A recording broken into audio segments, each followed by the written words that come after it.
When I tell people that they are addicted to stress, internally they go like, no. Psh, me? I'm not stressed. And they do that because they don't understand that what I'm saying isn't really a question. So the thing is, most people think that they're not stressed because their definition of stress is like this externally pent up energy. People who are angry and short with people. And the thing is, that's not necessarily stress. Stress is not exclusive to especially stressed out people. It's me, it's you, it's everyone you know. Because here's what stress really is. Anytime you are out of homeostasis. Anytime. And what that looks like specifically is, do you feel frustrated, stuck, anxious, or overwhelmed often in your life? If I asked you to feel gratitude in your body right now, could you do it?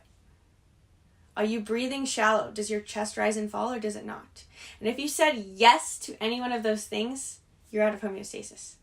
Let's go deeper. When you wake up in the morning, do you think immediately about all the things in your current life, your current circumstance, your current situation? So that's the things like opening Instagram immediately in the morning, thinking about your to-do list that you got to get done, mentally scheduling your day, thinking about your social plans or what you're going to eat for dinner. You're immediately focused on the external world. If you said yes to any one of those things, you're waking up and immediately you're out of homeostasis. Do you deny your emotions, consider yourself a night owl, overconsume sugar or caffeine or alcohol, or oversleep, or ruminate on past mistakes, overthink the future, or can't go very long without external stimulus like having a phone, having social interactions, or having an activity? And if you said yes to any one of those things, you're actually out of homeostasis. This is not a confrontation, okay? Don't worry. I'm not trying to call you out. I'm just trying to give you the keys to your own jail cell. Because if you don't admit to your own stress addictions, you stay stuck in that cell.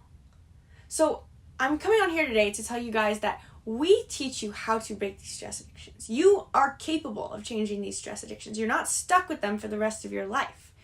Your stress addictions are simply the habitual thought-feeling cycle that has been implanted in your brain based off of your childhood programming.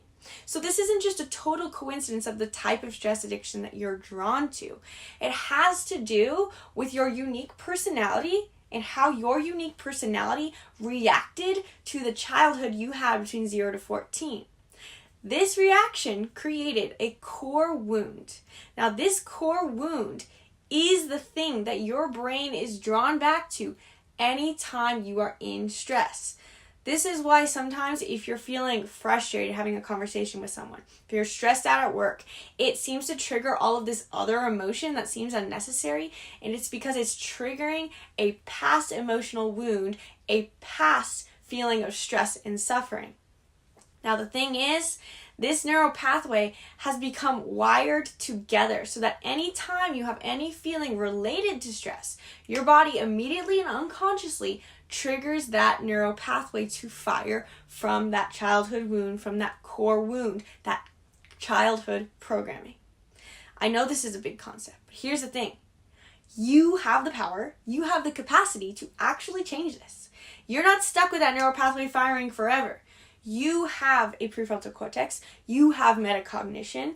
Metacognition is the ability to think about what you're thinking about, and you can shift where you're firing new neural pathways. You can actually choose new thoughts and beliefs to implant into your mind and stop your own stress addictions with other helpful modalities like meditation, breath work, visualization, and just breathing. Inside Be the Hero Academy, we help you do a combination of all these different things. Now, where do you start today? Because the holiday season is upon us, and I feel like a lot of people, they feel like this in their lives in general, but then as we get into November and December, a lot of people say, oh, no, when the new year comes around, I'll focus on myself. But how are you going to feel if you go through another holiday season feeling like I just got through? I just got through my life. I just got through 2 months of my life. That's a sixth of my year. That's not what we're striving for. If you start now, not only can you nourish yourself, but you can also possibly make the holiday season an experience that is actually memorable. It's fulfilling, it's joyful, peaceful, and positive. It's the way you want to interact. this doesn't just apply to you, because when you make transformations in your own neural pathways, in your own stress addictions, in your own habits, you have the capacity to transform the close relationships in your life. So whether that's with your partner, with your kids, or with your own extended family, your own parents, as you enter these holiday gatherings, you have the ability to actually transform those into the experiences and relationships that you'd like them to be. So if this is something that interests you, me and Robin at Be the Hero Academy are hosting an upcoming training all about how to have a stress-free holiday season. You can check that out if you go to the link down below. This link and this training is available to our new VIP community. Now, our VIP community is free to be a part of, but we want you to sign up and apply to be a part of the VIP community so that we know that you are someone who is ready to make a change. This stuff is simple, rewiring your brain, but it's not easy, and we can help you do that totally free inside our VIP community. But we want to know that you're committed to do the work, committed to make a change, to be the person you want to be, so you wake up excited and joyful and peaceful. So if you want to learn more about that, check out the link down below and apply to join us inside the VIP community. And may I remind you today to notice where you're showing up for the external world instead of yourself. Where is your stress patterns going? Where are your stress addictions?